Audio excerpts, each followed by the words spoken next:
bahwa ini berdasarkan informasi dari adik korban ya, almarhum Brigadir Joshua yaitu Reza, seluruh ajudan dari Verdi Sambo memblok nomor WhatsApp beliau.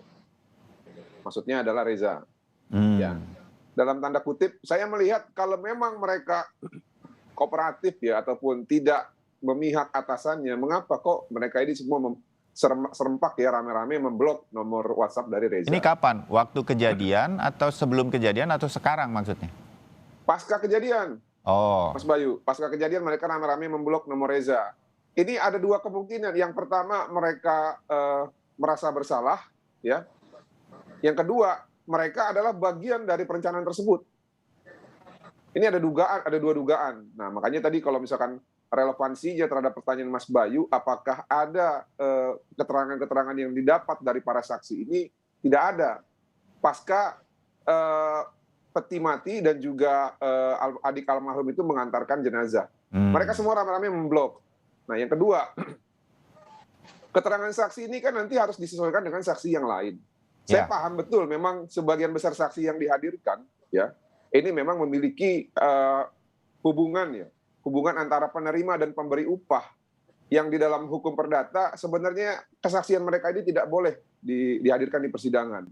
Tapi kita paham bahwa memang di sistem peradilan pidana apa yang disebut saksi, requirement saksi menurut pasal 1 angka 24 adalah siapa saja yang dapat memberikan kesaksian di persidangan ya, yang melihat, mendengar dan juga mengalami suatu dugaan peristiwa pidana. Walaupun melalui putusan MK itu ada lagi perluasan terhadap requirement saksi. Namun tetap kita sebagai orang yang memiliki akal sehat perlu juga mencurigai manakala nanti para keterangan saksi ini justru meringankan majikannya. Ya, tentunya seperti saya bilang tadi, Susi ini kan bayaran dari Verdi Sambo dan Putri. Lalu siapa lagi? Lalu Damianus ini sudah menerima upah juga dari Verdi Sambo dan Putri. Manakala nanti dia dalam kesaksian keterangan pada saat pemeriksaan Eliezer ini menyudutkan Eliezer, tentu itu merupakan suatu hal yang lumrah dalam kehidupan sehari-hari di mana memang mereka menerima upah dari Verdi Sambo dan Putri. Nah namun hakimlah yang nanti akan menjadi penentu apakah akan mengambil kesaksian mereka ini sebagai alat bukti. Ya. Karena sebenarnya yang paling penting itu nanti kesaksian di sini adalah kesaksiannya Adzan Romer. Apakah benar memang Adzan Romer melihat ya Verdi Sambo menggunakan sarung tangan lalu memegang senjata HS yang terjatuh pada saat Verdi Sambo di depan rumah Duren 3. Itu yang penting.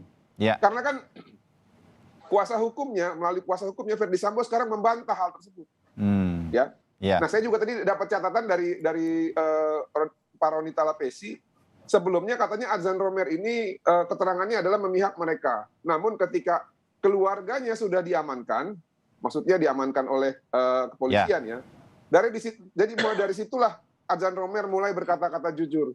Nah, saya pikir ini perlu jadi catatan. Jangan-jangan saksi yang lain ya keluarganya itu juga sedang dalam ancaman. Oleh karena itu perlu diperhatikan juga. Dan yang perlu diperhatikan secara khusus, ada kemungkinan dugaan aliran keuangan terhadap circle para saksi ini. Harus ditelusuri itu. Terima kasih.